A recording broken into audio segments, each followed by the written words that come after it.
Okay, anyone to ask any questions to three of us, please? Any thoughts, questions, or whatever? Okay, Sorry Takao, for go. asking the question again. So yeah, I have a question about the Japan side because it might not make sense to think about discuss the has a nationality or culture out, but you mentioned that Japanese creative industry prefer the domestic contents, domestic culture. So I wonder if there is there any relation between the how's the AI online culture and the internationalization of cultural consumption. So because yeah, I think that both tools are very useful for accessing the diverse international non-domestic culture. But so your respondents, when they say that they access online content, they use AI, are they mostly for consuming the domestic contents, or are they also implying the international contents? That's my question. Thank you.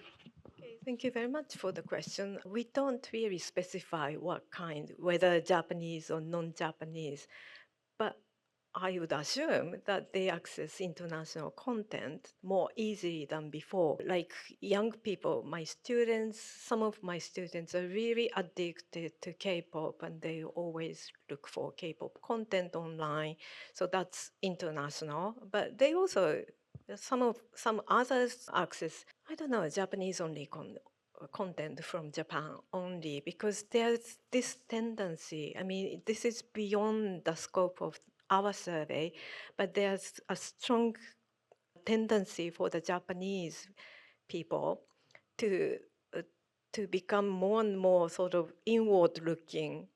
They are happy with anime based on manga, all Japanese, and Hollywood movies, Marvel, not very popular. It's one of the few countries where Hollywood cannot be successful in the recent years, but in the 1980s and 1990s, they were more popular. They could draw a larger public, but nowadays, anime dominates the box office of Japan. So it's really sort of inward looking. And the music is even more surprising. I mean, when I was younger, everybody knew about what's trendy in the US or in the UK rock scene. And even though they didn't like people like Madonna or Michael Jackson or whoever, they knew about them. But nowadays, even Taylor Swift, yes, we know her, but she's not hugely popular. She's not, unfortunately. Her concerts may sell out, but there aren't many concerts. So that's another tendency. And I'm not a sociologist of culture to explain why this is happening, but I see this trend. Okay, thank you. Yes, I think Professor Terui's question is very important because, as Professor Kawashima explained, the current situation of Japanese media industry is in some way dominated by TV companies.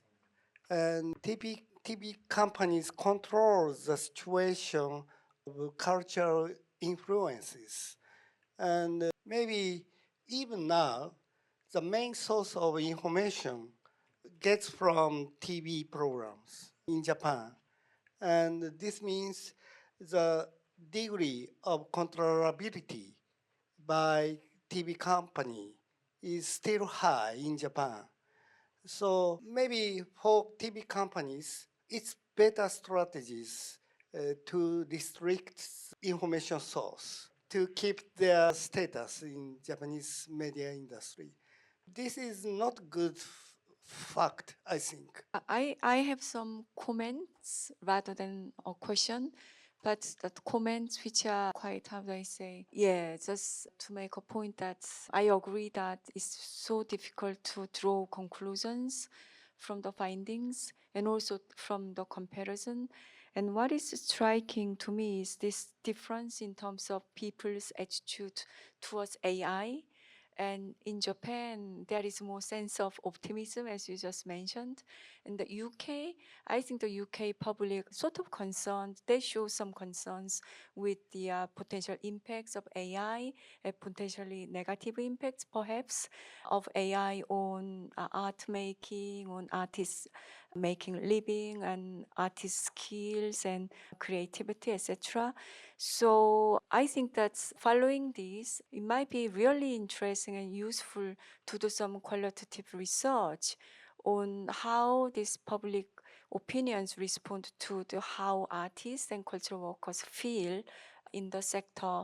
And my feeling is that there is, again, more optimism, more curiosity about AI in Japan, in the arts sector, cultural sector in Japan. And in the UK, my observation is that there are a lot of voices concerning AI impact, etc. So again, another point for comparison, but it's so difficult to make a conclusion. And why these two countries? Why we see this difference across the two countries? A simple answer is that these are two very different countries in terms of cultural background and social background, the history, but what is more? Yeah, it's so intriguing and interesting. Just a moment, sorry. If I could respond, I know that there have been a lot of worries and concerns and warning narratives in the UK. You had a parliamentary session on the use of AI and so on. So the public knows about the threats and issues about the use of AI. Whereas here, I've shown the take-up rate of AI is pretty low in Japan. And the government's policy at the moment is to encourage more people to use more AI for efficiency and for business purposes, and for medical scenes and education and so on. Culture is not at the focal point, but in general, more use of AI makes a better society. That's a national trend or the narrative at the moment. So there aren't, I don't know, but I don't think there are a lot of negative commentaries made on AI yet in Japan. So that's, the perception of the public in the UK and in Japan are very different. Okay, excuse me, sorry, yeah. Hi, my name is Shinji Oyama. I teach at Ritsumeikan University in Kyoto. I have to ask questions to on sandwiches. So I think it is tricky for us to talk about how AI is, negotiated in Japan as a general, obviously. There are a great deal of differences in field. So for instance, if you talk about illustrations and how users and consumers react to AI-generated illustrations, that is very different from how, the use of AI is understood in music, for instance, and so on and so forth. And I think there are sort of own logics and ethics and norms being developed in each of these different fields. I have a student working on AI-generated illustrations and how, communities such as Pixips is in the process of developing their own ethics, rules, and what is acceptable. And I think that might be very different from how, these things developed in VTuber, for instance. But I do think there are some sort of common narratives, but at the moment they are very different. And I think that's to do with the fact that Japanese, in comparison to UK, they don't trust as much in skills and talent from the very beginning. I was struck in the UK how people trust in raw skills and innate passions and talent and so on. Singing abilities is paramount in the UK. I don't know whether you think that way, but to me, it's very surprising how they believe in sort of humanistic. So, for instance, I don't know whether people forget, what's the female singer who kind of not Doyle.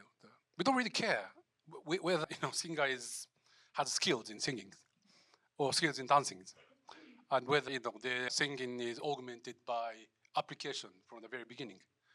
I have a feeling that they don't really care about that. So I think the degree to which people want the work of art to be, I don't know, pure creation of innate passion and so on. I think they are different from the very beginnings. That's my sort of understanding based on anecdote and, just going to lots of websites and so on. And also working with lots of our students working on these issues.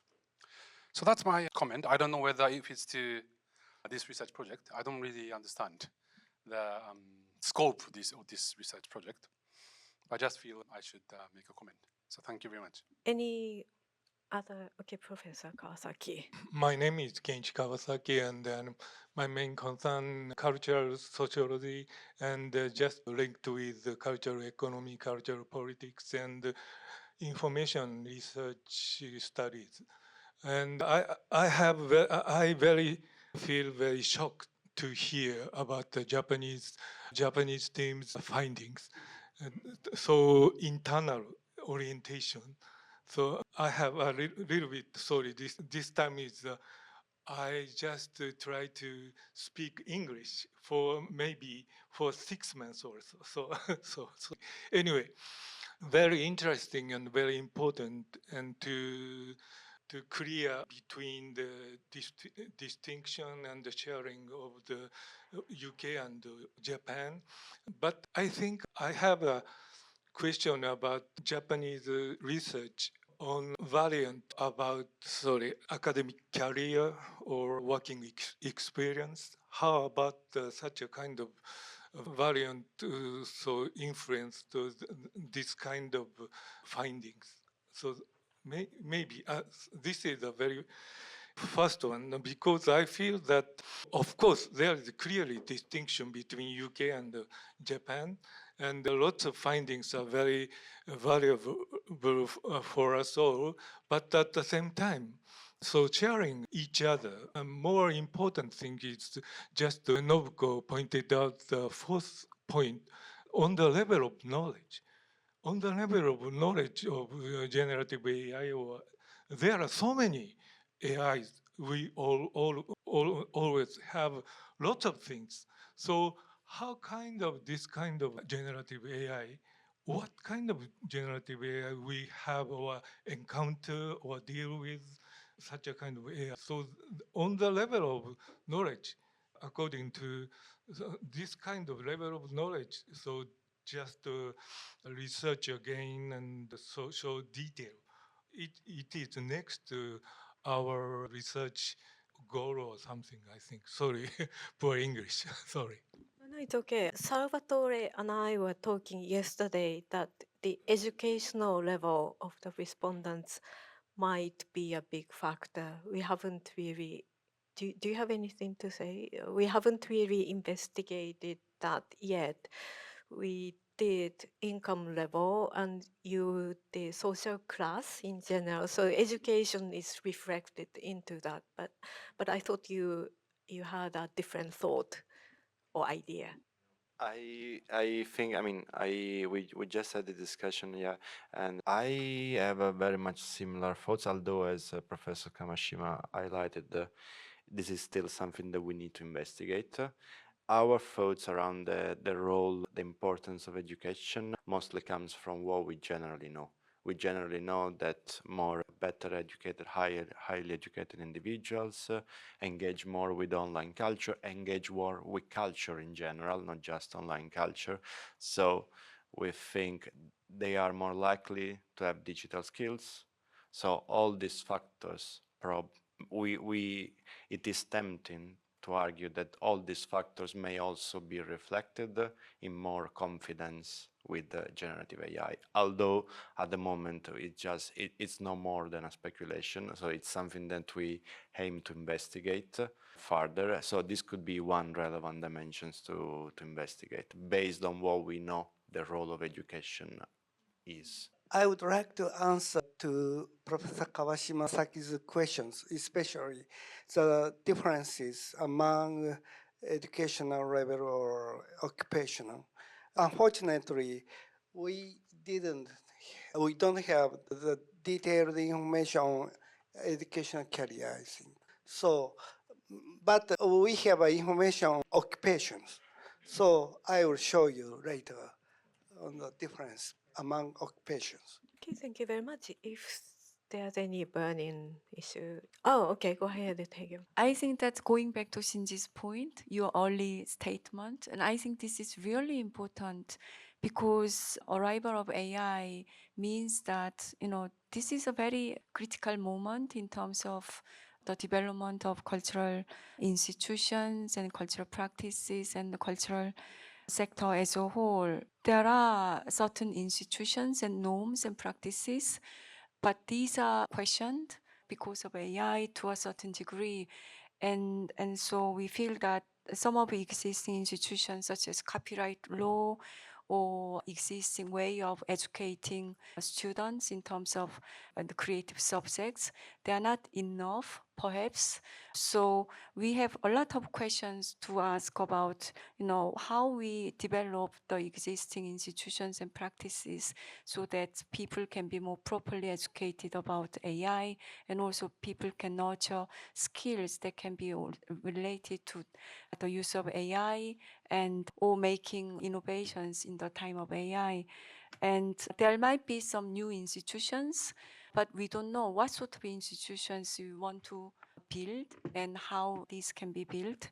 And Shinji pointed out that maybe in the cultural sector, there are so different groups, different subsections within the cultural sector, and then there might be some movement to create the subsector own or specific institutions, practices, and norms. And I think this sort of bottom-up approach is also very important. Yeah, I totally agree. Yeah. Would you like to? Yeah. Yeah. I'm sorry, I can show you only Japanese version. Sorry. But Professor Kawasaki can understand. And this is a figure, the average value of the sum of question 18. This is number of selection advantage. And the next one is disadvantage. Okay. So firstly, the number of advantages selected by the respondent is highest in, this is a lawyer, accountant, and this is school teacher, and this is medical doctor. Medical doctor is the lowest in the number of selections. And yeah, sorry, and school teachers, he has average maybe. According to this figure, there is a little differences among occupations. Yeah, and especially we cannot tell that elite people likely to evaluate the merit of, and yeah. Yeah, medical professions being afraid. Accountants as well, don't you think? Lawyers as well. So, okay, so this is This is the average of the number of disadvantages. It has the same, similar, not similar, different. The lawyer, accountant selects less than the average, I think. And the school staff selects the least, very little. Yeah, lawyer, his workers, social workers, I see, who are engaged in welfare programs. Social workers. Social worker ever selects largest number of disadvantages of AI. I cannot interpret, but Okay. and the last one I'll show you number of generation experiences. So the degree of experience. And With AI creation. And this figure shows that lawyer and accountant has The largest exactly. amount. So they show some very distinctive tendency, it seems to me. Yeah, but maybe we cannot tell that elite tend to use AI. There is no such kind of tendencies, I think. But I think lawyers and accountants actually make use of AI for their work, don't they? they are very active and they make use of it for efficiency purposes. So they know what AI can do very well. So they may encounter, by using AI, they may encounter AI creative works, and they become more positive about AI, perhaps. Well, okay, well, it's a new finding.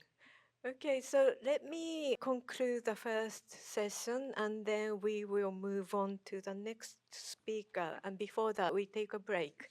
Okay, 5 to 10 minutes? 5 minutes? So, okay. Thank you very much indeed for your contribution. Thank you very much indeed for such a comprehensive report on the survey findings. Very helpful. Okay, before we are going to switch to the Japanese presentation. Before we move on, if there's any question regarding for clarification purposes, yes, okay, go ahead. Thank you so much for the presentation. So that I have a very basic question about this survey. So when I'm quite curious about the section about self-reported creativity and digital skills. So that when you make them respondents answer this question, did you give any specific examples, explanation about the digital skills or what does digital skill mean in this context? That's a very basic. Is it about consumption or production, or I'm quite curious about the common understanding about this term, digital skills. Thank you so much. Thank you very much for the question, Taka. So essentially, the approach chosen in designing the survey by both Professor Kawashima and Professor Lee was just about to let individuals define themselves, whether they feel they have digital skills or whether they feel themselves as being creative. So it was a very somehow unstructured, but in a sense unstructured approach, leaving individuals to express their confidence or less with both creativity and digital skills. Okay, well, the same applies to words such as diversity and creativity, originality, etc. All the words, we don't give any specific definitions. Okay,